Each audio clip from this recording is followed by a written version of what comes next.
అందరికి నమస్తే అండి. పుష్ప వ్లాగ్స్‌కి స్వాగతం. ఈరోజు మన వీడియోలో కేవలం 10 నిమిషాలలో చేసుకునే ఒక సూపర్ టేస్ట్ రెసిపీ చూపించబోతున్నాను.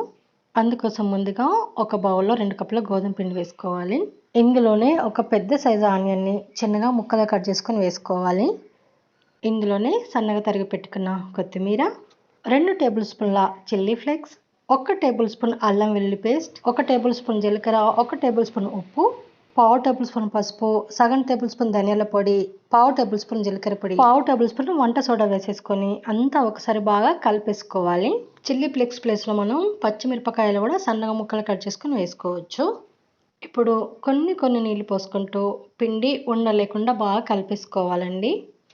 నీళ్ళు చూసుకుంటా కొన్ని పోసుకుంటూ మనం పిండి కలుపుకోవాలండి. పిండి ఎక్కువ పలచగా అయితే ఆయిల్ పీల్చుకుంటుంది. కాబట్టి పిండి ఇలా ఈ మాత్రం జారుడుగా ఉంటే సరిపోతుంది.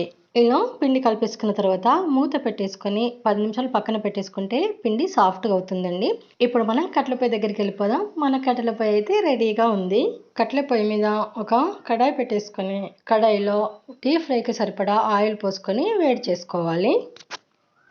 ఆయిల్ వేడైన తర్వాత మనం ముందుగా కలిపి పెట్టుకున్న పిండిని ఒక్కసారి బాగా కలిపేసుకొని ఇలాంటి స్పూన్తో ఒక్కొక్క స్పూను ఆయిల్లో వేసుకోవాలండి. అలా ఒకే దగ్గర వేస్తే సరిపోతుందండి, అదే స్ప్రెడ్ అయిపోతుంది. ఇలా మనము మనకు నచ్చిన సైజులో వేసుకోవచ్చండి. పెద్దగంటే పెద్దగా, చిన్నగంటే చిన్నగా, చాలా బాగా పొంగుతాయండి. మీడియం ఫ్లేమ్లో పెట్టుకొని వేసుకోవాలి. ఇలా మనకు అవి కొంచెం ఫ్రై కాగానే మంచిగా పొంగి పైకి వచ్చేస్తాయండి. అప్పుడు టర్న్ చేసుకొని 2 వైపులా మంచిగా గోల్డ్ కలర్ వచ్చేంత వరకు కాల్చుకొని ఒక జాలి గంటతో తీసేసుకొని ఒక ప్లేట్లో పెట్టేసుకుంటే ఆయిల్ అంతా పోతుందండి. ఆ తర్వాత వేరే గిన్నెలకు వేసేసుకోవాలి. శనగపిండితో మనం బజ్జీలు వేసుకోవడం మనకు తెలుసు, ఆనియన్ బజ్జీలు. కానీ ఒక్కసారి గోధుమ పిండితో ట్రై చేయండి, సూపర్ టేస్ట్గా ఉంటాయండి. పైన క్రిస్పీగా లోపల సాఫ్ట్గా చాలా టేస్ట్గా ఉంటాయి. అప్పటికప్పుడు ఏమైనా వేడిగా తినాలనిపిస్తే కేవలం 10 నిమిషాలలో ఇలా చేసి పెట్టేయండి, సూపర్ టేస్ట్గా ఉంటాయండి.